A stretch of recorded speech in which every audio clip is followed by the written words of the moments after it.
Assalamualaikum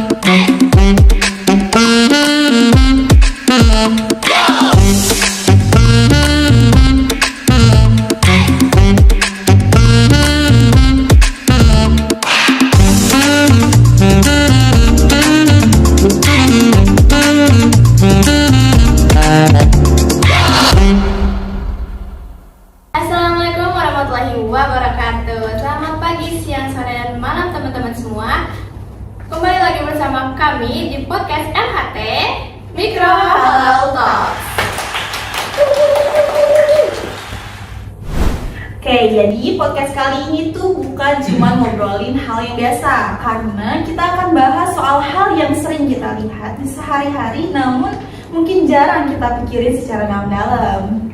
Nah benar, hari ini kita akan membahas topik yang paling relevan di negara kita, Indonesia. Negara yang dimana memiliki penduduk mayoritas pemeluk agama muslim.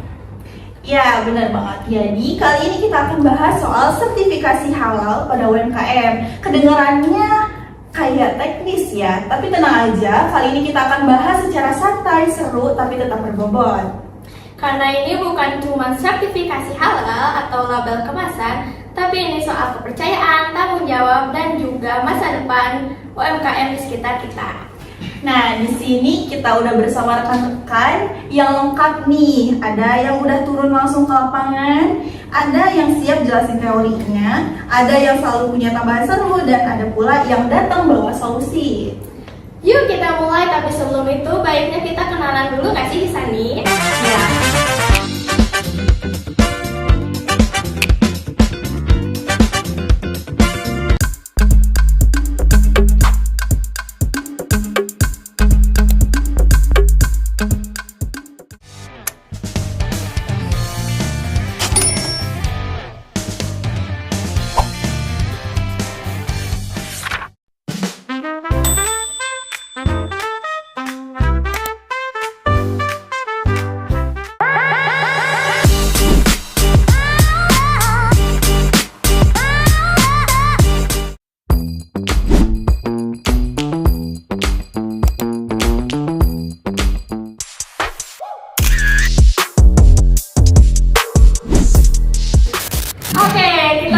Kenalan dengan rekan-rekan podcast MHT.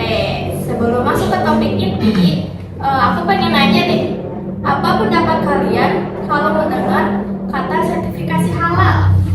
Kalau aku sih pas pertama kali dengar sertifikasi halal tuh aku kira untuk usaha-usaha besar aja gitu ya. Tapi ternyata sertifikasi halal ini juga bisa buat UMKM kayak abang-abang martabak di pinggir jalan. Ternyata sertifikasi halal itu juga harus dipunyai sama mereka gitu. Nah itu dia pas kita langsung terjun ke lapangan dan ternyata realitanya itu lebih kompleks gitu dengan apa yang kita bayangkan gitu. Oke, penasaran kan? Nah, sebelum kita masuk ke cerita lapangannya, Nuril mau bantu kita untuk punya gambaran nih soal apa sih halal itu sebenarnya. Oke semuanya, kita mulai paling dasar dulu ya. Jadi tuh ketika kita bicara tentang halal, kayaknya tuh bukan itu makanannya baik atau enggak ya. Tapi kan ketika kita bicara tentang halal itu bagaimana sih udah mencakup si makanannya tuh kayak gimana, produk dari minumannya tuh gimana, hingga pakaian dan juga pelayanan jasanya gitu. Oh berarti Oh berarti luas banget ya, nggak cuma makanan aja tetapi sampai pelayanan jasa juga. Iya banget, bahkan udah tertera nih dalam surat Al-Baqarah ayat 168 di mana pada ayat tersebut tertera bahwa halal itu bukan cuman dari produk yang bersertifikat secara syariah, tetapi juga ada thayyiban. Jadi si produknya ini juga harus aman, higienis, juga berkualitas. Jadi kedua-duanya sama imbang antara si halal sama thayyiban. Oh berarti bukan cuman makanan yang ada unsur babinya aja gitu ya. Jadi si makanan ini juga harus bersih dan layak konsumsi gitu ya. Bener banget. Dan jadi ada juga nih prinsip kemaslahatan di mana si pelaku usaha ini bukan hanya berpikir untuk mencapai profit, tapi juga dia melihat dari kacamata masyarakat untuk si masyarakat ini tetap sejahtera, dan juga menanamkan prinsip khalifah di mana pelaku usaha ini bertanggung jawab pada integritas produknya dan juga kepada Allah. Wow, berarti dalam banget ya kalau dikaitkan ke sana. Nah, dari sinilah si sertifikasi ini halal itu hadir, dan di Indonesia udah ditetapin loh dalam Undang-Undang Nomor 33 Tahun 2014 tentang jaminan produk halal, di mana di Indonesia ini harus berlabel produk-produk itu harus halal, dan apabila si produk ini gak halal harus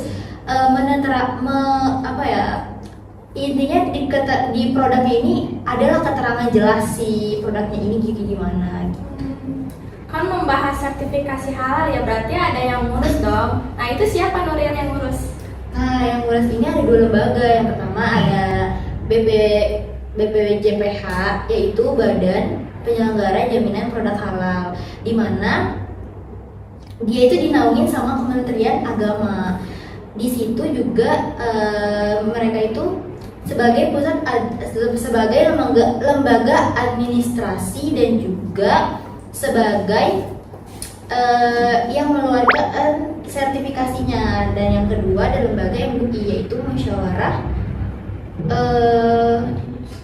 Majelis Ulama Indonesia, guys, yang dimana dia mengeluarkan fatwanya, dan juga LPH, yaitu lembaga pemeriksa halal. Jadi lembaga pemeriksa halal ini ada yang melakukan audit lapangannya. Oh jadi prosesnya itu pertama pelaku usahanya ini daftarin usahanya dulu ya ke BPJPH, terus si semua dokumennya ini bakal diaudit sama LPH, terus diserahin ke MUI, terus nanti MUI mengeluarkan fatwa, terus nanti BPJPH baru mengeluarkan sertifikatnya, gitu ya? Persis. Nah, punya kamu tuh versi lebih ringkasnya lah nih. Jadi dalam peraturan pemerintah itu nomor 39 tahun 2021 tertera bahwa prosedurnya tuh sekarang udah terstruktur, di mana ada 2 jalur. Yang pertama safety clear, yang dimana UMKM itu untuk produk-produk yang simple dan barangnya tuh yang jelas. Nah, yang kedua ada reguler, itu tuh produk-produknya yang lebih kompleks gitu. Oh iya, sebenarnya yang jalur safety clear ini ada programnya ya, yaitu Sehati, sertifikasi halal gratis. Seharusnya sih program ini bisa lebih mempermudah UMKM ya buat mengakses hal tersebut gitu. Betul sekali, tapi kan secara teori teori yang tadi udah dijelasin dari kita tuh udah kayak gampang ya, tapi kita kan nggak tahu ya setelah kita terjun ke lapangan tuh kayak gimana sih prosesnya. Nah, ini tuh pertanyaan penting banget. Nah, baiknya kita tanyakan langsung nih ke tim lapangan kita. Di sini ada Jizdan dan Salma yang sudah terjun langsung ke lapangan. Nah, bagaimana nih kondisi lapangan sebenarnya? Oke, kemarin ya kami itu terjun langsung ke lapangan, yang dimana kami itu terjun ke lapangan ke 2 titik. Yang pertama itu ke Web Halal yang bertempatan di kampus 2 UIN Bandung, dan yang kedua itu ke pelaku UMKM secara langsung gitu. Yang mana itu berlokasikan di daerah Majalaya. Itu sih, jadi kami menanyakan perihal ke Web Halal itu bagaimana prosedurnya, metodenya, dan bagaimana UMKM untuk memproses atau mendapatkan sertifikasi halal tersebut. Dan kalau misalkan kami mewawancarai si pelaku usaha UMKM, nah itu tuh kami menganalisis apa yang ada dari ketentuan-ketentuan yang berlaku. Apakah itu tuh benar relevan? Apakah itu tuh benar-benar berjalan dengan baik dengan kondisi nyatanya gitu. Nah, kemarin kan kita aku sama Zidane itu wawancara nih ke UMKM. Nah, UMKM ini kebetulan udah berdiri sejak 26 tahun yang lalu, dimana kita aja masih 19 tahun ya guys. Jujur lebih senior gitu ya, berarti kan masalahnya selama 26 tahun pasti banyak kan cerita suka dan dukanya dan turunnya, namanya juga usaha ya. Nah, untuk usahanya ini beliau ini punya 7 karyawan dan ada 3 cabang. 3 cabangnya itu di mana aja sih? Ada di alun-alun Majalaya ya, dan terus ada di Cicalengka sama di Embah gitu. Udah lama banget ya, Udah lama sih. 26 tahun. 26 tahun guys. Terus bagaimana soal sertifikasi halalnya? Nah, pas kemarin kami tuh wawancara ya. Yang pertama tentu saja ya ke intinya gitu ya, apakah udah punya sertifikasi halal apa belum, dan ternyata udah. Dan yang menariknya teman-teman, jadi si beliau ini tuh inisiatif sendiri untuk membuat sertifikasi halal. Itu menarik banget gitu ya. Kalau usia dengan yang sudah tidak muda lagi gitu ya, Iya, betul, masih betul. punya kesadaran yang tinggi. Ya mungkin itu terbentuk dari pengalaman usahanya yang selama 26 tahun itu gak bohong gitu ya. Udah wah berpengalaman sekali gitu. Dan kami juga menanyakan lah apa aja dokumen yang disiapkan. Itu kayak ya basic kan, kayak misalkan foto produknya, NIB, atau KTP, yang dimana dokumen-dokumen itu tuh sesuai dengan apa yang ada di persyaratan di BPJPH. Jadi sesuai ya ketentuan yang ada dengan kondisi nyatanya gitu. Iya, betul. Wow, Sorry, Kak. Anda Ya tapi, nah yang menariknya ini kan tadi udah dijelasin gitu ya. Kalau ada 2 jalur di self declare sama reguler. Nah kebetulan kan mungkinnya itu di self declare ya, bisa ya untuk Betul. pelaku usaha UMKM kemarin. Nah untuk self declare yang kita tahu itu kan masa kerjanya itu 12 hari. Betul. Tapi nyatanya ya Jisdan pas kita wawancarain ternyata 3 bulan ya, lumayan banget nih untuk 12 hari ke 3 bulan. Ada apa sih sampai butuh waktu selama itu sampai 3 bulan gitu kan. Nah kalau misalkan reguler itu kan di 21 hari. Jadi berarti jauh banget nih fakta di lapangan ketika eksekusinya dengan estimasi kerja yang disampaikan gitu. Itu kan selisihnya jauh banget ya. Iya. Dari 21 hari ke 3 bulan itu ya, Ya, sekitar 12 2 bulanan lah ya jalannya. Iya. Itu tuh saat proses itu tuh ada yang salah kah, ada dokumennya kah atau apa? Sebenarnya itu yang kami analisis gitu ya. Jadi kan tadi dapat beberapa poin juga dari hasil wawancara yang dimana beliau itu mendapatkan harga gitu ya, harga memproses sertifikasi halal tersebut sebesar 75.000. Dan juga kan waktu estimasi waktunya itu 3 bulan ya, yang dimana kedua hal tersebut itu bertentangan, bisa dibilangnya tidak sesuai dengan apa yang ada gitu ya, regulasi yang ada. Kayak misalkan self declare tadi kan itu gratis kan, ada yang namanya program sehati, jadi nggak ada dipungut biaya sama sekali tuh pelaku usaha.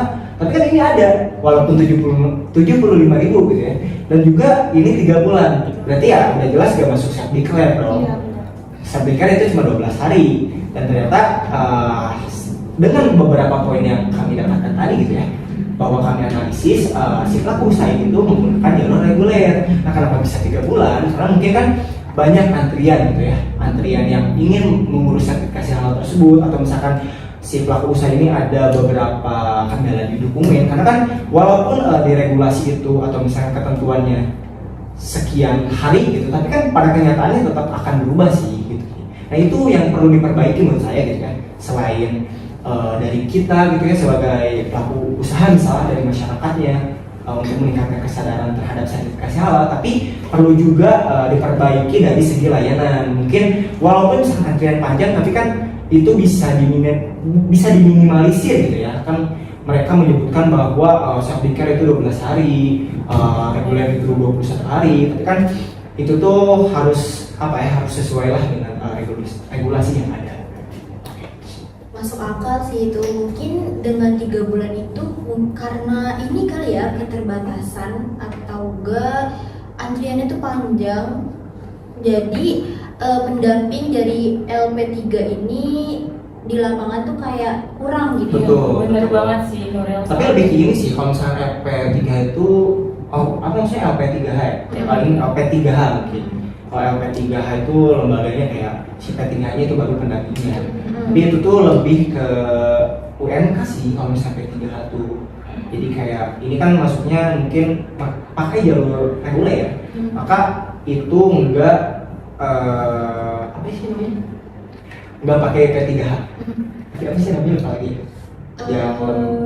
Yang audit itu tuh pakai LPH.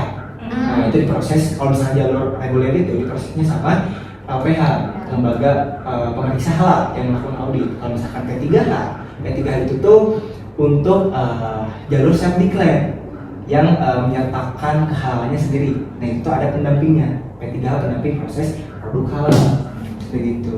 Karena ada program difasilitasi Nah oleh Sehati. itu khusus untuk UMK ya, bukan UMK ya. sekian berapa gitu ya intinya. Ya, tapi masih masuk ke lingkup UMKM.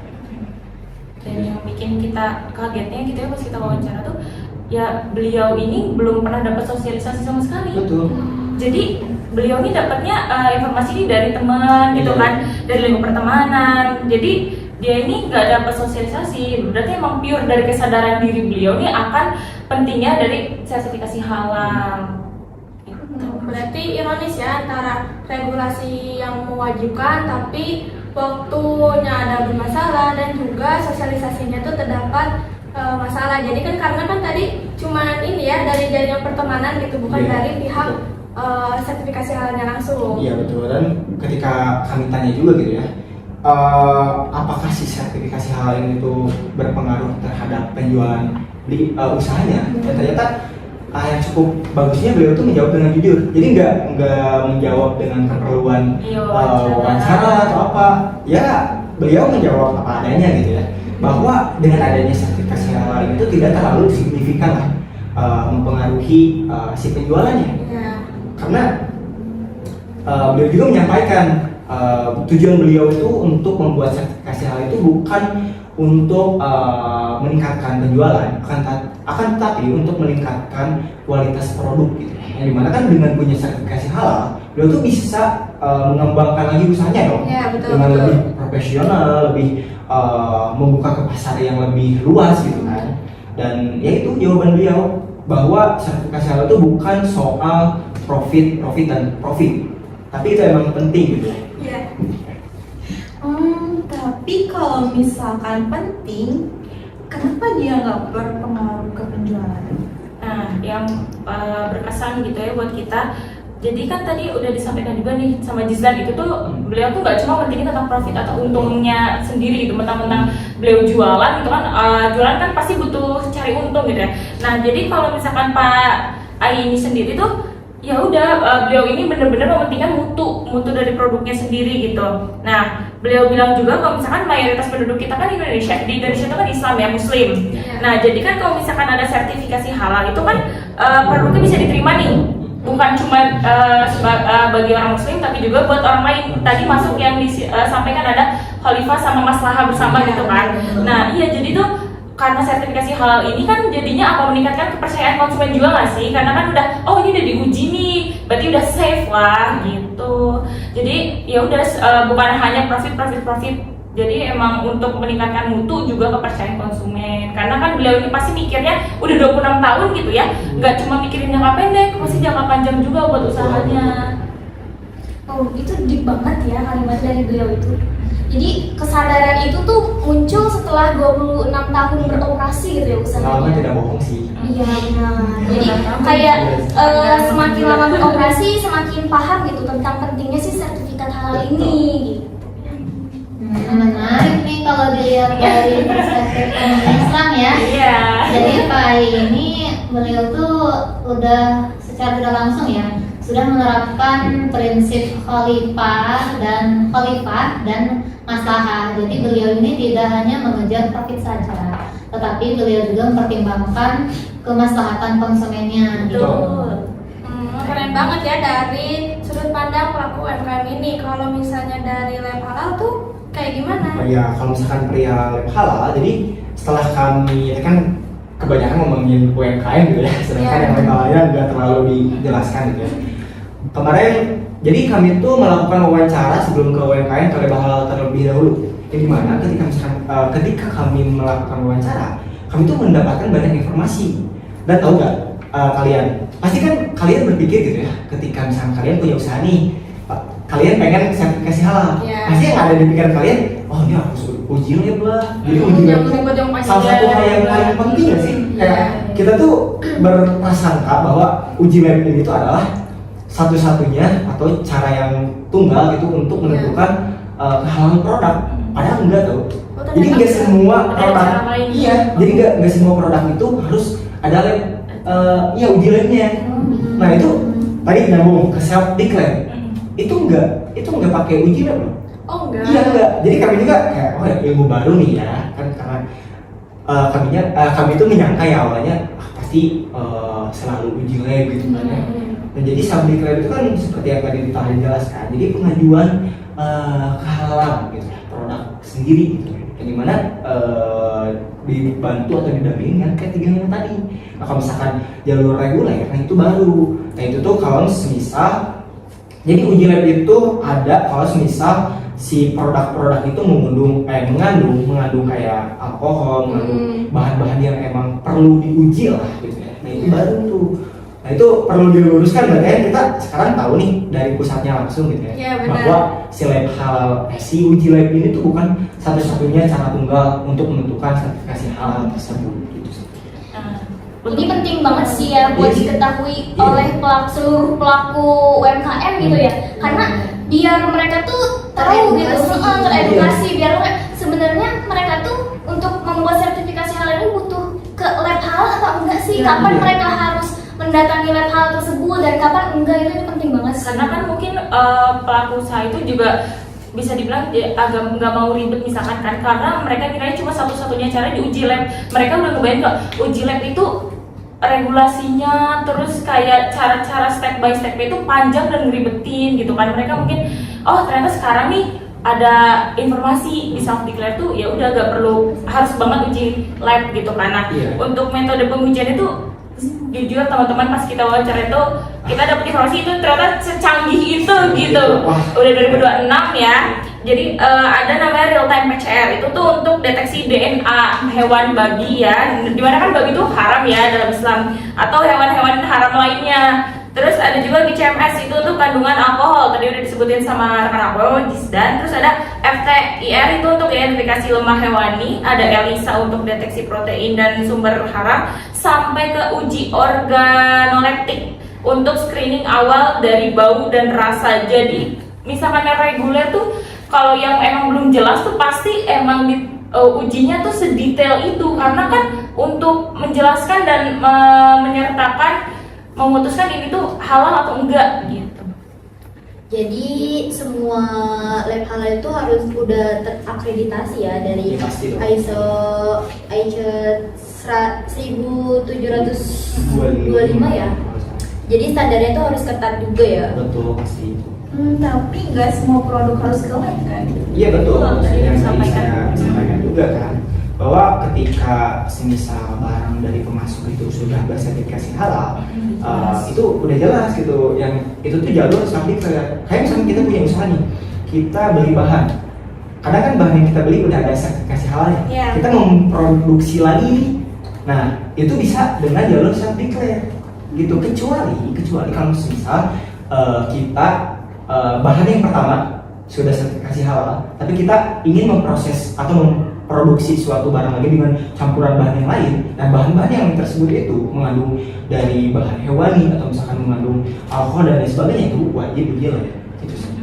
Bahan dari luar negeri, Iya. misalkan di ingredientsnya nggak langsung tercantum secara frontal hewan ini yang diharamkan atau alkohol atau apa gitu, makanya diujikan. Berarti bahan-bahannya harus jelas ya. Iya harus jelas. Terus ini juga kayak apa sih, saya juga baca gitu ya. Dan ternyata ada kayak misalkan barang-barang kayak misalkan beras, jagung, itu kan alam gitu ya, hasil alam. Apakah itu memungkinkan itu tidak halal? Enggak kan, itu halal. Nah, tapi tetap tuh kalau misalkan dikirim kita mengekspor itu tuh harus ada sertifikasi halalnya. Nah, bukan dari si bahannya, ternyata itu dari si kemasannya. Kita kayak apa sih, karung atau misalkan apa gitu ya, itu kan kita udah tahu cara membuatnya dari bahan apa. Iya sih, betul. Iya kan, Oh, siapa iya. tahu itu pernah dipakai buat jenis hewan-hewan yang najis kayak, nah itu. Jadi ada gitu, ada selain dari produk juga ada kemasan yang harus sertifikasi halal. Jadi nggak cuma produk ya, jadi bahkan kemasannya Karena aja takutnya kita juga terkontaminasi. Iya, nah Baru itu. tahu. Ya kan? Terkontaminasi. Jadi Iya, benar. emang seketat itu ternyata, Iya. sedetail itu. Ya, Setelah emang ini sih kalau di kita Indonesia lihat ya. dari kaca lapangan. Dan menurut aku ya, ini penting banget nih buat disorot gitu ya. Sertifikasi halal ini ya, tadi ya kan kita ngomongin sertifikasi halal. Banyak tuh pelaku usaha yang berpikir bahwa si sertifikat halal ini hanya berlaku gitu ya, hanya berlaku untuk usaha-usaha besar aja. Padahal pada kenyataannya yang langsung bersinggungan dengan para konsumen itu kan justru pedagang-pedagang kecil gitu ya. Nah, si sertifikat halal ini menurutku tuh penting juga nih buat si pelaku-pelaku usaha yang kecil kayak di pinggir jalan atau yang keliling gitu ya, karena kan memang mereka langsung bersinggungan langsung tuh. Jadi sertifikat halal ini nggak cuman harus dimiliki oleh perusahaan-perusahaan besar aja gitu ya. Jadi kayak ini sih yang penting gitu untuk semua pelaku usaha harus disadarkan gitu bahwa sertifikasi halal ini bukan untuk mereka yang mempunyai usaha besar aja. Wow, menarik banget ya. Jadi pembahasan yang sudah kita bahas sejauh ini tuh bisa kita tarik kesimpulan bahwasannya lab halal itu bukan satu-satunya jalan tunggal untuk menentukan suatu produk ini halal atau enggak. Dan sertifikasi halal juga itu bukan satu-satunya penentu gitu untuk menaikkan profit atau laba. Jadi dia tuh emang cuman untuk kemaslahatan dan tanggung jawab seorang pengusaha. Iya. Oke, sekarang kita mau masuk nih ke topik inti pembicaraan. Tadi kan sudah dibahas tentang teori dan juga realitanya di lingkungan sekitar kita. Kemudian menurut kalian nih, gapnya tuh di mana sih antara sertifikasi halal dengan pelaku UMKM ini? Dan yang udah kita dengerin tadi, ini tuh ada beberapa hal yang mencolok ya, yang perlu dibahas. Pertama, ini soal waktu. Yang teori itu bilang 12-21 hari kerja, pada kenyataannya kan di lapangan ternyata 3 bulan. Kemudian yang kedua, ada soal sosialisasi gitu. Ini tuh ada program Sehati dan P3H, tapi pelaku UMKM tuh nggak tahu, kurangnya banget nih sosialisasi tentang hal ini. Dari sisi akademis sih ini kayak implementasinya kayak kesenjangan implementasi kebijakan di mana regulasinya itu udah bagus. Apalagi udah tertera di Undang-Undang nomor 33 tahun 2014 sama peraturan pemerintah nomor 39 tahun 2021. Itu kan udah komprehensif ya. Tapi dari tataran eksekusinya nih yang ke pelaku UMKM atau ke ini nih yang harus lebih dibaikin lagi nggak sih eksekusinya? Ya sih, itu yang tadi aku bilang, kayak karena sertifikasi halal ini penting, jadi memang untuk seluruh pelaku UMKM, seluruh pelaku usaha itu mau UMK atau UMKM itu harus punya sih ya, karena memang apalagi kita ya tadi sudah dibilang gitu, Indonesia ini kan mayoritas Muslim gitu ya, jadi harusnya lebih aware. Lebih aware juga gitu, walaupun emang nggak ada sosialisasinya. Bahkan tadi yang martabak juga kan nggak ada sosialisasinya, tapi beliau inisiatif, berarti dari dalam diri beliau itu mempunyai empati yang tinggi lah gitu ya terhadap itu. Dan sebenarnya itu juga gak sejalan gak berjalan dengan mulus gitu ya. Walaupun misalkan ini adalah salah satu contoh baik gitu ya, beliau tuh sadar sendiri ya akan pentingnya sertifikasi halal, tapi beliau juga menceritakan ke saya dan saya juga ya kami gitu ya, kami juga menanyakan hambatan apa gitu yang beliau rasakan. Dan yang paling utama sih beliau mention tuh yang benar-benar hambatan utamanya tuh karena perihal estimasi waktunya sih. Beliau ngerasa kayak ini kelamaan gitu 3 bulan gitu, karena ya butuh sih ya, walaupun misalkan gak banyak yang menanyakan mengenai hal tersebut, tapi ada beberapa gitu kan, itu berpengaruh juga gak sih kayak ke penjualan kan. Dan saya juga selain ke pelaku usaha yang saya wawancarai, saya juga menanyakan ke pelaku yang lain. Saya ngeliat gitu ya, ada dari roda-roda si usahanya tuh ada label harian, tapi saya menanyakan hambatannya apa. Nah, terus hambatannya banyak sih, kayak emang dia tuh punya label halal, cuman di prosesnya tuh bukan sama dia, jadi kayak sama keluarganya lah, jadi gak tahu gitu si pelaku usahanya tuh akan proses sertifikasi halal itu seperti apa gitu. Jadi masih banyak juga gitu yang belum mempunyai NIB atau nomor induk berusaha, dan si produksinya itu belum memenuhi standar SJPH, apa sih standar jaminan produk halal gitu ya kalau nggak salah.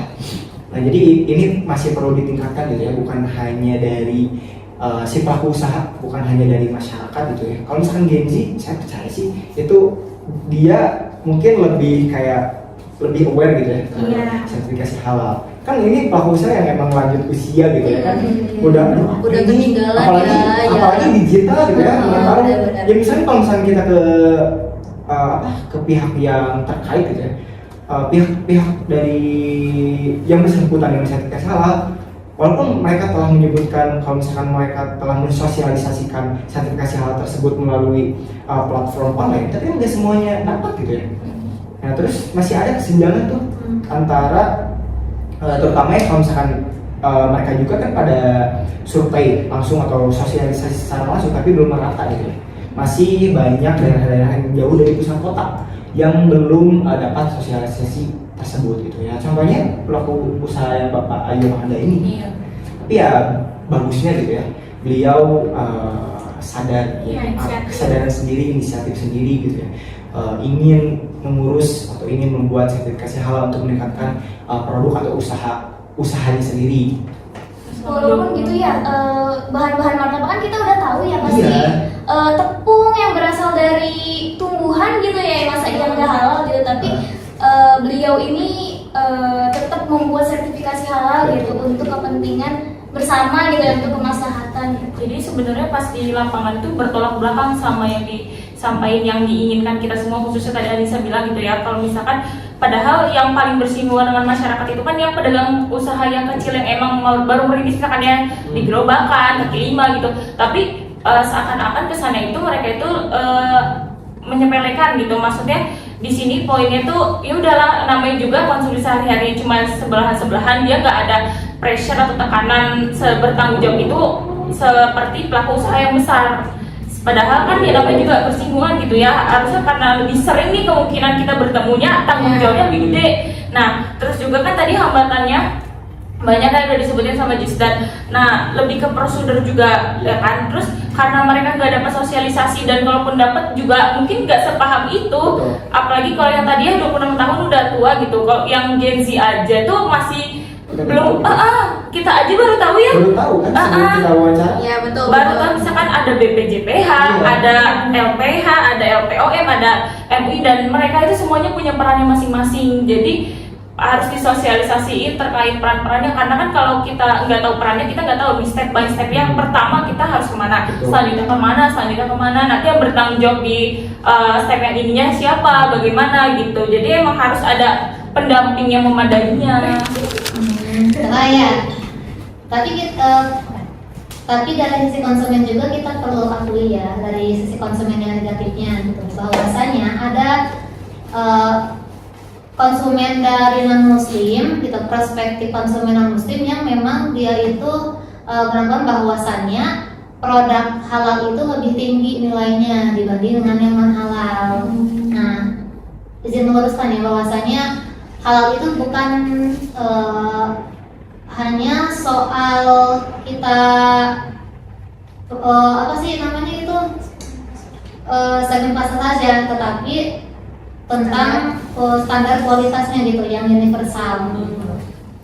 Nah kan tadi udah disebutkan ya tantangan, hambatan, terus juga dari pihak produsen maupun konsumen nih. Menurut Rizky ada nggak sih solusi dari tantangan-tantangan tersebut? Oke, kayaknya ini part bagian aku ya dari teman-teman yang tadi udah ngebahas masalah-masalahnya. Iya kita perlu solusi setelah adanya tantangan nih.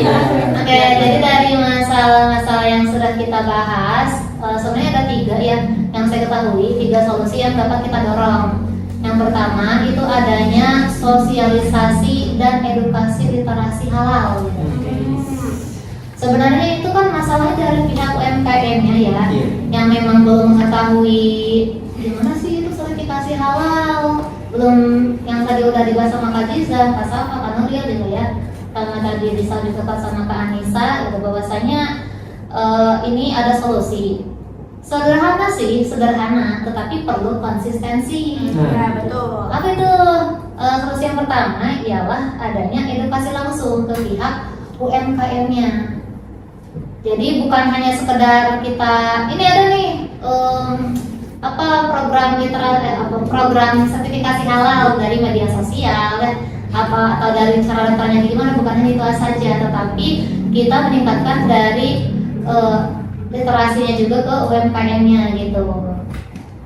Jadi ya sih benar sih, aku juga setuju gitu ya, pentingnya edukasi ini karena diambil pelajaran dari kisahnya Pak Ai ini bahwa beliau nggak dapat sosialisasi ya Iya. tentang hal itu, beliau hanya tahu dari temannya gitu ya. Jadi kayak ibaratnya informasi ini tuh dari satu individu ke individu lain, Iya, yang dari lain mulut ke gitu, mulut. dan bukan dijelaskan atau disampaikan langsung oleh yang ahlinya gitu ya.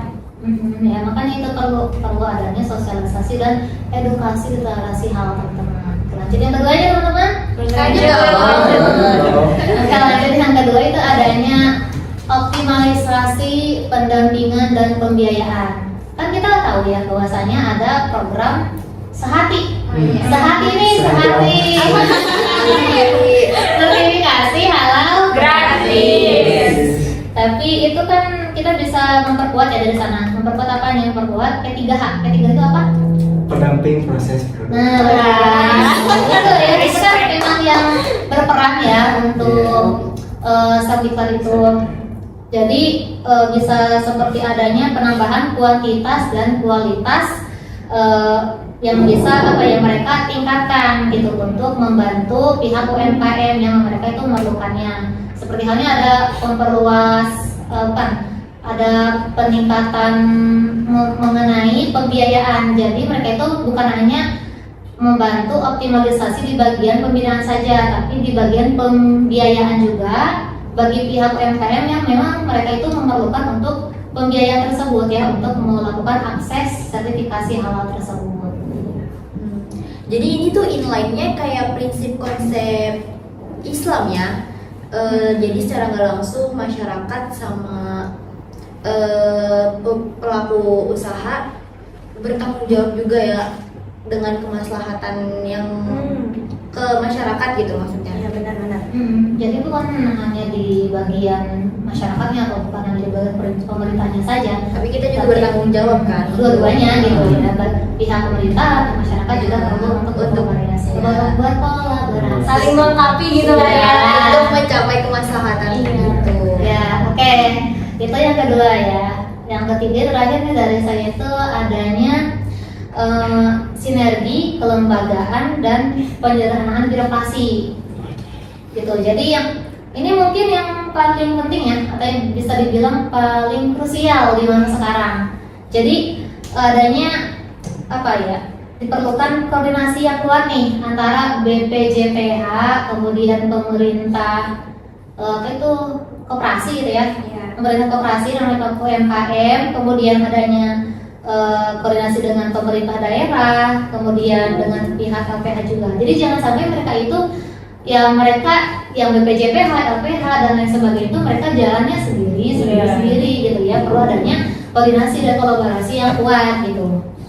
Jadi hal tersebut bisa membantu untuk memperlancar adanya program sertifikasi hal tersebut ke pihak UMKM. Selain itu adanya penyederhanaan birokrasi juga untuk memudahkan bagi para UMKM yang mereka itu masih rendah ya dari literasinya gitu. Jadi sederhana lah dari dokumen-dokumennya bisa dipahami gitu. Dan kalau soal waktu nih, tadi kan dari yang tadinya 90 hari 3 bulan nih sudah dipangkas jadi 21 hari. Nah, melalui digitalisasi ini tuh bukannya progres yang bagus ya, tapi kita harus tinggal kita lihat nih tentang kepastian dari implementasinya tuh di lapangan. Oke, jadi mungkin yang tadi udah dijelaskan juga ya, dari solusinya dari poin pertama sampai ke ketiga gitu ya. Tapi ada satu yang menurut saya hal kecil tapi impactful gitu ya, yang dimana buat sosialisasi yang terintegrasi gitu antara pemerintah pusat daerah dengan para komunitas usaha agar tidak lagi terjadinya kayak pelaku usaha yang memang dia tuh bahkan nggak tahu gitu proses sertifikasi halal itu kayak gimana. Contohnya kayak ya pelaku usaha yang kita wawancara ini ya, Bapak Irhanda, dia kan nggak tahu tuh bagaimana prosesnya gitu. Jangan sampai ada orang-orang yang memang sampai nggak tahu gitu ya bahwa bagaimana proses sertifikasi halal tersebut, metodenya seperti apa, syarat-syaratnya apa, seperti apa aja gitu. Jadi dengan membangun apa ya, sosialisasi yang terintegrasi antara pemerintah dan para komunitas usaha gitu, agar sesuatu hal tersebut itu tidak terjadi lagi lah atau bisa diminimalisir. Jadi yang udah disampaikan tadi sama Rizky gitu ya, untuk salah satu solusinya itunya harus merangkul kan. Jadi nggak boleh jalan sendiri-sendiri, biar apa? Biar nggak miskomunikasi. Kalau misalkan namanya juga tim ya, harus komunikasi yang baik nih, prosedurnya gimana. Nah, jadi pemerintah ini dan semua pihaknya tuh harus hadir gitu. Enggak cuma pemerintah doang yang tadi tentang sosialisasi, tapi dari pelaku usaha sendiri harus ada kesadaran diri, inisiatif empati seperti Bapak Ayang kita wawancara kemarin gitu. Karena kan yang kita tahu gitu ya, kalau misalkan UMKM itu tulang punggung ekonomi kita. Dan mereka tuh lebih dari 60% gitu penyumbang kontribusi ke PDB. Jadi kan mereka nih layak gitu loh dapat dukungan yang memadai gitu untuk keberlangsungan jangka panjang usahanya mereka. Tak terasa ya teman-teman, kita sudah ngobrol panjang hari ini. Masya Allah. Ngobrol lagi dong. Iya, dari awal teori, kemudian hasil wawancara atau observasi di pelaku UMKM dan juga hal-hal, kemudian disebutkan tantangan dan juga hambatannya, dan yang terakhir itu solusi ya. Nah, sepertinya banyak insight baru ya untuk kita gitu memahami pengimplementasian sertifikasi halal ini. Iya, jadi nih kalau misalkan kita ambil benang merahnya, sertifikat halal tuh bukan cuma administrasi ya, bukan sekedar formalitas, tapi sertifikat halal ini tuh tentang integritas, tentang kepercayaan dan tanggung jawab seorang pelaku usaha kepada para konsumen dan juga kepada Allah tentunya. Dari perspektif ekonomi Islam, sertifikasi ini adalah wujud nyata dari halal thayyiban yang tadi kita bahas, terus kemaslahatan dan juga peran manusia sebagai khalifah di bumi, yaitu bertanggung jawab kan. Ketika mereka mau atau dengan kesadaran diri untuk melakukan sertifikasi halal, itu mereka udah berpikir investasi jangka panjang ya gak sih? Berinvestasi kepercayaan gitu loh kepada konsumen dengan jangka panjang. Dan bagi saya ya, dari cerita Pai ini yang benar-benar berkesan bagi saya gitu ya. Beliau ini walaupun nggak dapat sosialisasi gitu ya, tetap berinisiatif membuat sertifikasi halal ini gitu. Dengan pengalaman usaha 26 tahun ini membuat beliau itu menyadari gitu ya, pentingnya integritas suatu produk beliau daripada omset yang didapatkan beliau gitu dari usaha tersebut gitu. Terus sebenarnya dari lapangan juga kita masih banyak gap yang perlu kita jembatani gitu ya, antara niat regulasi dan realita yang terjadi gitu ya pada kenyataannya. Tapi contoh bagus gitu ya, usaha martabak Nasa itu menunjukkan bahwa dengan keterbatasan yang dimiliki, dengan masih banyaknya program yang perlu diperbaiki gitu ya mengenai sertifikasi halal itu, tapi usahanya itu menunjukkan bahwa semangat itu masih ada gitu, bahwa pengalaman juga tidak bohong gitu ya untuk meningkatkan kesadaran kita dan pemahaman kita akan pentingnya sertifikasi halal tersebut. Dan kita kan juga Gen Z atau generasi muda Gen Z yang udah viral di mana-mana omongan cipika-cipikinya gitu ya. Nah, mau banyak bisnis. Iya, kita kan belajar ekonomi Islami ya kan di UIN Sunan Gunung Bandung gitu kan. Jadi kita nih punya tanggung jawab nih buat apa sih? Buat menyebarkan pemahaman kita, kan kita di sini udah ngobrol nih. Jadi kita punya insight baru dong. Nah, insight ini jangan cuma kita keep sendiri, tapi kita harus juga sebarin ke yang lain. Minimal ke yang dekat dulu lah. Apalagi misalkan teman atau saudara. Kita kan iya kayak pasti punya lah, kayak rata-rata kan juga pasti pengen jadi pengusaha gak sih? Nah, pengusahanya di sini kan kita pakai contoh wawancara produk makanan. Tapi kan yang kita tahu tadi kemasan juga ngaruh dong. Karena takutnya terkontaminasi dan lainnya. Jadi kita kasih tahu nih kalau misalkan penting loh sertifikasi halal gitu. Dan pentingnya edukasi ya yang memulai perubahan. Dan semoga podcast kita itu bisa menjadi jembatan ya tentang tersebut. Amin, amin. Oke, luar biasa teman-teman semua. Boleh tepuk tangannya? Makasih Nuril, Salma, Gisda, Lisa, dan Sulawesi telah memberi pengetahuan baru pada podcast kita hari ini. Oke, Oke, dan terima kasih juga bagi teman-teman yang sudah menyimak, dan semoga obrolan kita kali ini bukan cuma jadi informasi tapi bisa jadi inspirasi, apalagi bagi teman-teman nih yang udah punya usaha atau bagi saudara-saudaranya nih bisa dikasih tahu ya informasi-informasi yang sudah kami bahas di sini. Ya, saya Lutfi. Saya Hisani. Kami pamit undur diri. Wassalamualaikum warahmatullahi wabarakatuh. Is the loneliest number that you'll ever do. Two can be as bad as one.